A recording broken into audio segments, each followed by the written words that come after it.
Nevada, October 14, 2023. Temperature, 59 degrees. The desert's dry wind blew with deceptive gentleness. It was one of those nights where the silence felt tangible, pressing on your chest, making it harder to breathe. I looked around while adjusting my night vision goggles, feeling sweat trickle down the back of my neck. The vast, sandy expanse of Area 51 stretched as far as my eyes could see, distant mountains casting shadows on the horizon. I knew I was venturing where I shouldn't, but curiosity. Oh, curiosity is an insatiable monster. My unit had been assigned to a reconnaissance mission around the base's outer perimeter. Officially, I was just an elite soldier tasked with protecting the borders of a place the government had denied existed for decades. Unofficially, we all knew something far beyond simple military tests was happening here. But what I didn't know that night, what none of us knew, was just how deep and dark that secret truly was. Some of us in the platoon had heard the rumors, of course, whispers of genetic experiments, imprisoned aliens, technologies incomprehensible to the human mind. But up until that moment, I had never seen anything with my own eyes. I was skeptical, pragmatic. My feet were planted firmly in reality, or so I thought. The radio emitted a soft static, and my superior's voice sounded distant. Alpha Team, maintain the perimeter. Any suspicious movement, report immediately. The security cameras have been cut again. We don't know what could be out there. Those words echoed in my mind with a sudden chill. What could be out there? It seemed like an innocent detail, but something in his voice betrayed a concern that didn't match his usual unshakable leadership. I adjusted the rifle in my hands and started to patrol, moving silently, alert to any movement in the darkness. As I advanced, the silence seemed to grow heavier, as if the desert was holding its breath along with me. Then, suddenly, a distant scream shattered the calm. It was a human scream, one of pain, desperate. My blood instantly ran cold. "This is Alpha 6. Did anyone else hear that?" I asked into the radio, trying to keep my voice steady. The radio hissed, but no one responded right away. Finally, a tense voice came through. "Yes. Coordinates?" asked the commander. I adjusted my gear, trying to triangulate the sound's origin. But as I did so, a strange shadow crossed my field of vision. For a second, I thought my mind was playing tricks on me. It looked like something big, larger than any human, moving with abnormal speed. I quickened my pace, heading toward where the figure had disappeared. With every step, the dread grew. It was a primal fear, something I hadn't felt since childhood, as if something was deeply, deeply wrong. When I reached the spot, I found the body of one of ours. He was torn in half, as if something monstrous had ripped him apart with overwhelming force. Blood still ran hot in the sand, forming crimson pools under the pale moonlight. I knelt beside him, bile rising in my throat. The scene was too grotesque to process. That's when I heard a deep growl behind me. Instinct kicked in. I rolled to the side, raising my rifle toward the sound, and there it was. The thing that the rumors had never managed to describe accurately. The beast of Area 51. It wasn't the classic alien, the kind the movies painted with big heads and black eyes. No, this was something more visceral, more animalistic. Its skin was a grotesque mix of scales and exposed muscle, as if it was in a constant state of mutation. It had massive limbs, with sharp claws that glinted in the moonlight, and its eyes, oh, its eyes. They were two glowing orbs, an eerie shade of green, pulsing as if something malevolent burned inside them. I froze for a moment, my heart pounding wildly in my chest. The creature watched me for a second, as if calculating its next move. Then, without warning, it lunged. Its claws slashed through the air toward me, far too fast for something that large. I barely dodged, firing 3 shots that hit its side. It grunted, but it wasn't enough to stop it. On the contrary, it seemed to make the beast angrier. It charged again, and this time I felt the force of its limbs as they slammed into me. I was thrown against a rock with a dull thud, my rifle flying from my hands. I got up with difficulty, feeling a sharp pain in my ribs. The monster approached, slowly, savoring the fear it knew I was radiating. I tried to reach for the knife on my belt, but my fingers were trembling too much to be precise. Alpha 6, report. The voice on the radio sounded distant, muffled by the ringing in my ears. Before the creature could reach me, a barrage of gunfire exploded in the air. The beast roared in agony and quickly turned to face the approaching platoon. The commander led the charge, his eyes fixed on the creature, showing no trace of hesitation. They fired everything they had. Bullets ricocheted. Some pierced its grotesque skin, but the monster kept fighting. It attacked 2 more soldiers before finally retreating into the darkness, disappearing like a shadow that had never been there. Breathing slowly returned, and the silence that followed was even heavier than the one before the attack. I was alive, but little did I know the real horror was just beginning. In the hours that followed, the camp was on high alert. The beast was out there, lurking, and we didn't know if or when it would return. Theories about what we had faced began circulating among us. Some believed it was a lab creation that had escaped, the result of failed genetic experiments. Others spoke of an extraterrestrial being, but one thing was certain: it was not something humanity was prepared to face. As I recovered, the commander entered the tent where I was. His expression was hard, but his eyes carried a palpable concern. "Alpha 6, we need to talk," he said, pulling up a chair to sit next to me. "What was that?" I asked before he could continue. He sighed, wiping the sweat from his brow. "The truth is, we're not entirely sure. This project," he paused, as if weighing how much he could reveal, "is much older than any of us thought. The creature you saw was codenamed Beast 49. We believe it's the last of a series of experiments that started in the 1950s. Aliens? Maybe. But whatever it is, it's beyond human comprehension, and it's far from being the only one." I sat in silence for a moment, trying to process his words. The government had created that? And why? Scientific experiments are one thing, but what I had seen was something straight out of humanity's darkest nightmares. "Are there more of them?" I asked, my voice trembling. He nodded slowly. "Yes, there are many more, and they're waking up." The silence inside the tent was as heavy as the dry desert air outside. My commander looked at me, his expression laden with a gravity I had never seen before. There was a palpable tension in the air, something that made it clear we were on the brink of something terrible. A secret he hesitated to reveal, but that, in this moment, was impossible to hide. "Alpha 6, listen closely. What I'm about to tell you isn't in the reports. This goes beyond any mission you've ever been a part of." He took a deep breath, as if the words were poison. "These creatures, these beasts, were created, yes, but not by man. They're the result of something that came from outside, far beyond Earth." My mind spun with the implications. Everything I thought I knew about the base, about the world, was being thrown into a spiral of doubt and fear. He continued, his voice now lower, as if he feared the air itself might betray him. "Since the 1950s, when the first artifact was discovered, there's been an understanding between certain sectors of the government and forces that, well, aren't from this planet. At first, it was just a trade of technology, a discreet alliance. But things went wrong. The creatures you saw are a byproduct of something much bigger. They're not just failed experiments. They're guardians.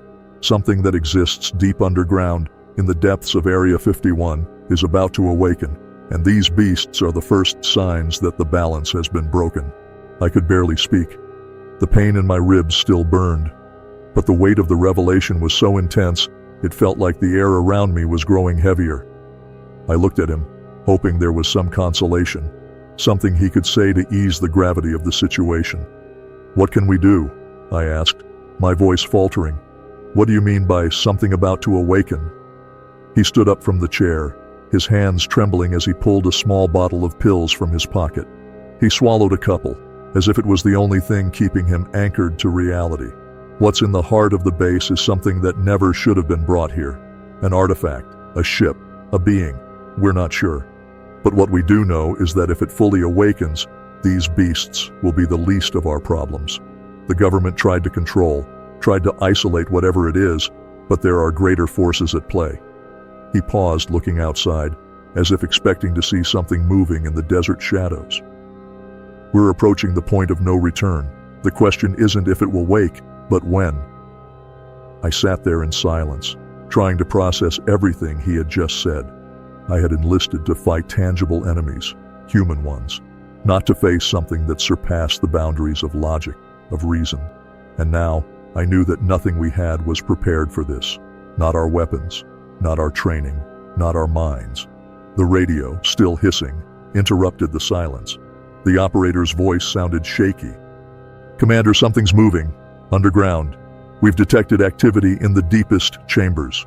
The commander looked at me one last time, and his eyes said everything he didn't need to verbalize. We were on our own. It didn't take long for chaos to overtake the camp. The sound of alarms echoed through the desert valley, mixing with the wind. The ground seemed to vibrate beneath my feet, and that sensation of unease quickly turned into panic when the first real tremor hit the base. It felt like the very earth was starting to open its eyes, like a creature slowly waking from a deep sleep. The commander pushed me out of the tent, his eyes alert. Around us, the platoon was in motion, but not with the calm and organization they usually displayed. There was fear on every face, the kind of fear that can't be hidden, no matter how disciplined you are. "We're going underground," ordered the commander, his fingers moving quickly across a tablet, pulling up maps and coordinates. "We can't wait any longer. We need to see for ourselves what's happening." My body ached all over, but adrenaline pushed me forward. In minutes, we were in an armored vehicle, heading to one of Area 51's subterranean entrances, places where few people, even inside the base, had clearance to enter. The air inside the vehicle was heavy, thick with anxiety and uncertainty. When we arrived at the entrance, it was like we were entering another world. The air here was different, almost humid. It shouldn't have been like that, not in the desert. The gray concrete walls reflected flickering fluorescent lights, as if something was interfering with the power systems. We walked down a long, narrow corridor. With every step, the sound of the tremors seemed to grow louder.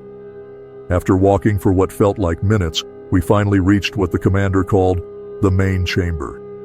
It was a vast hall, deeply buried in the ground, with numerous armored doors all around, each leading to secondary chambers. But in the center of the chamber was something I could never have imagined. It was an obelisk, not a simple artifact of metal or stone, but something much older and indescribable. It seemed to pulse with an internal light, something alive and yet inorganic. Complex, intricate lines ran across its surface, forming patterns that seemed to shift every second I looked at it. Around it, enormous glass capsules lay shattered, and that's when I understood what the commander had said before. Those capsules had held the beasts. "So, this is it," I whispered to myself, unable to tear my eyes away from it. The commander approached, his face pale and tense. "Yes, this is it. This obelisk, it's like a key. It's emitting some kind of signal, something that started weak, but is growing. The beasts you saw, they're just guardians, meant to keep anyone away while it wakes up." I barely had time to react when the emergency lights went out completely. The sound of metal scraping echoed through the room, as if something was opening the doors from the inside out. Something had awakened, and it wasn't just the obelisk. A deep growl filled the chamber. It was different from the beasts we had faced before, stronger, older. We felt the ground tremble, but this time, it wasn't just random tremors. The obelisk was active, and the real terror was about to begin. The metallic sound of doors opening echoed through the chamber, accompanying the steady pulsing of the obelisk at the center. Everything seemed to vibrate in unison with that thing, as if the very space around us was resonating with the awakening of something far older than any civilization that ever existed. The commander stopped moving, his eyes fixed on the shadows creeping along the edges of the hall. I was frozen, fear rooting me to the ground, but I knew if I stayed there, it would be the end. A deep guttural sound filled the room, echoing like muffled thunder. It wasn't just a roar, it was a warning, a prelude to what was coming. Something was emerging from the depths, something that the beasts, deadly as they were, had only been there to contain. And for the first time, I saw in the commander's eyes what I had felt from the start: despair. "We need to get out of here now," I screamed, unable to control the panic in my voice. My heart was pounding so hard I could barely breathe. He looked at me with an expression I'll never forget, a mixture of acceptance and helplessness. There's nowhere left to run. It's happening. And then, before I could question or argue, The shadows began to take shape. They weren't creatures emerging from the side chambers or the darkness along the walls. Whatever was there, it was coming directly from the obelisk. Lines of emerald green light extended from its surface, like living filaments, touching the floor and walls. Slowly they began to mold something. At first, they were just silhouettes, but soon they became fully formed entities. Not beasts like the ones we had seen before, but something infinitely more terrifying. Tall, thin, and with distorted forms, they almost looked human at first glance, but their proportions were all wrong. Their limbs were too long, their joints moving with dry, inhuman cracks. Their heads were small, with no visible faces, but with slits where their eyes should have been, glowing with the same pulsating light as the obelisk. "My God," the commander murmured, stepping back. "This isn't of this world." I raised my rifle, firing at one of the approaching creatures. The bullets passed through its body, but it was as if it were made of solid smoke. The bullets went through but did no damage. In response, the thing tilted its head in a mechanical way, as if analyzing my futile attempt at resistance. "Run!" the commander finally yelled, pulling my arm. "Get out of here!" He didn't need to say it twice. We ran down the corridor we had come from, but the sounds of metal clattering and guttural roars were coming from all sides. More doors were opening, more monsters being unleashed. The air was thick, heavy with the smell of something chemical and rotten. Desperation pulsed through me as the sounds of our comrades' screams echoed through the underground, followed by the booms of explosions and gunfire we knew were useless. We finally reached an emergency elevator. The commander pressed the button repeatedly, his eyes darting constantly, waiting for the next attack. But the elevator's response was just a low hum. The system was offline. "We'll have to take the stairs," he said, pointing to the door beside us. When he opened it, a new wave of despair washed over me. The stairs seemed endless, a metal shaft that climbed beyond what I could see, illuminated only by the flickering emergency lights. "Climb! Don't stop running!" he shouted. I climbed the steps as fast as I could, ignoring the pain in my ribs and the exhaustion that threatened to bring me down with every step. The commander was right behind me, but he heard a sound behind us. Something was coming, moving along the metal walls, climbing with terrifying speed. The sound of claws scraping against the metal made me look down for a second. There it was, one of the creatures that had emerged from the shadows, scaling the walls with supernatural dexterity. Its claws left deep marks in the metal as it climbed. "Faster!" he yelled, his voice almost drowned out by the sound of the creature closing in. Every step felt like an eternity, every breath harder than the last. My legs burned. My lungs begged for air, but I kept going. I couldn't stop. The terror pushed me, like the creature's claws were already in my skin. Finally, we reached the top, and the commander shoved the door open. We emerged back onto the surface, the cold desert air hitting my face like a blast of life. The starry sky seemed almost peaceful, ironically contrasted with the horror we had just left behind. But we weren't safe yet. The thing that had been climbing the steps finally emerged from the stairwell, its eyes glowing with an impossible fury. But instead of attacking, it stopped, watching us for a second, as if waiting for something. Then I heard an even more terrifying sound. The obelisk. Even outside, the pulsing hum it emitted began to echo across the desert. The base's lights, already failing, went out completely, and from the horizon, an even larger shadow loomed. Whatever was in the underground, whatever the obelisk had been calling, it was coming. "This is the end," I whispered, as the commander stepped back, his eyes wide, unable to formulate any plan. The creature in front of us, the one that was supposed to be our executioner, did something unexpected. It retreated, slowly fading back into the shadows, disappearing into the desert darkness, as if it knew its role was over. The true terror was yet to come, and we were the only ones who knew.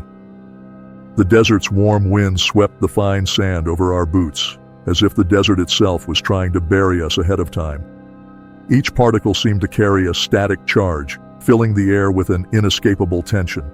The green light rising on the horizon grew more intense, distorting the shapes of the desert and casting impossible shadows. It was as if the world was slowly folding in on itself, bending the laws of nature. The commander and I stood there, motionless, watching as the darkness swallowed everything around us. It wasn't ordinary darkness, like that of night. No, it was something alive, pulsating, almost as if the void itself was consuming reality.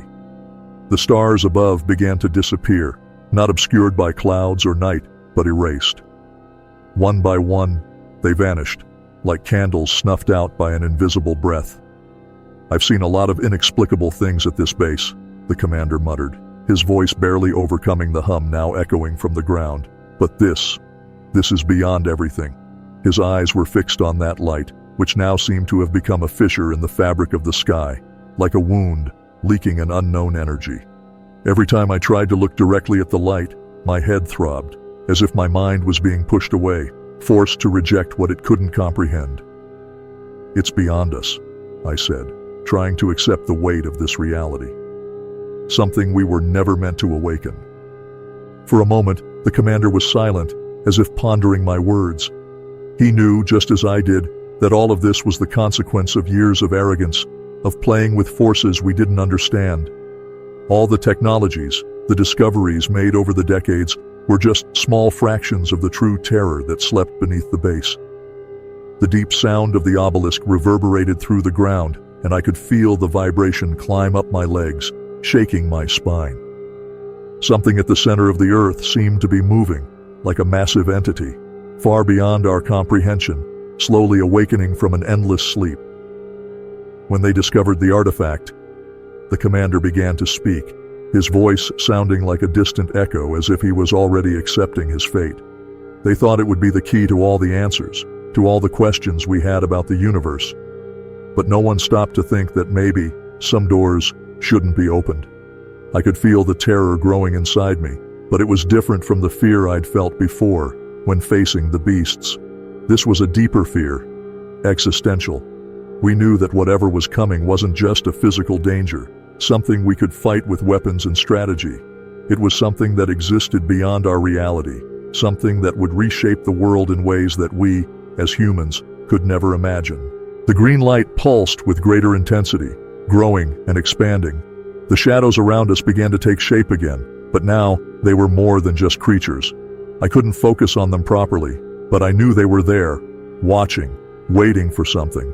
They were part of it, servants or manifestations of something much larger. "Look," the commander whispered, pointing to the horizon. In the distant sky, what appeared to be a shooting star crossed the space, but it wasn't a star. It was a shadow, an immense and colossal presence that came from the depths of the cosmos. It moved slowly, devouring everything in its path, and what had once been a clear and starry sky now turned into a vast and black abyss, a complete void, as if the sky itself was being absorbed into that green fissure. We released this." The words trembled as they left my mouth. "All this time, we thought we were controlling, dominating what was here, but we were actually feeding it." The commander closed his eyes for a moment as if trying to find some last shred of peace. When he opened them again, his expression was hard, but resigned. It wasn't supposed to be like this. They, the scientists, the officials, thought they could use what was buried here. They never imagined it was something alive, an entity. The obelisk, the beasts, all of it was just a seal, a barrier. The green light flickered again, stronger this time, and I felt the ground shake violently beneath my feet. I fell to my knees, clutching my rifle as if it were an anchor to reality. The air was growing heavier, denser, as if gravity was increasing around us. It felt like everything around us was being pulled toward that bright point on the horizon. "We're out of time." The commander knelt beside me, his eyes fixed on the ground. "Whatever's coming will rewrite everything. It's not just our base or our world, it's beyond that." I looked at him, searching for a way out, some answer. But there was nothing. There were no more commands or orders that could save what was left of us. The shadows around us, those creatures that seemed like guardians, began to move slowly, as if they were surrounding us. But instead of attacking, they just hovered, watching, as if they were silent witnesses to what was about to happen. The ground shook again, but this time with an overwhelming intensity. Cracks began to open in the earth, like deep wounds, and a black energy, almost liquid, began to emerge from the fissures. It wasn't water or magma. It was something far worse, something that made the air feel poisonous, suffocating. "This is the end, isn't it?" I asked, my voice little more than a whisper. The commander didn't answer. He just looked at the horizon, watching as the green light finally exploded in the sky, like a second macabre sun, an aurora from another world. The force that was being unleashed was incomprehensible, a presence as old as the universe, perhaps even older, something that should never have been touched. And then, I saw it. In the middle of the light, a form began to emerge. It was immense, a silhouette that defied description in human words. It looked like an amalgam of all things that exist in the deepest nightmares. A creature whose shapes were so vast and incomprehensible that merely looking at it made my mind scream in agony. It was as if I were trying to grasp infinity, and every second of understanding was pulling me further from sanity. The commander let out a single breath, his eyes wide, filled with bitter acceptance. It's the end. I felt the presence consume me, as if time itself was unraveling around us. The stars were completely gone now. The sky, the earth, time and space, it all seemed to be absorbed into that being. I closed my eyes, waiting for the end, but what came wasn't a sensation of death, but a strange calm. It was as if, in that moment, I had ceased to exist as I knew it. There was no more pain, no fear, no sound, just emptiness, complete and absolute emptiness. And then, everything was gone.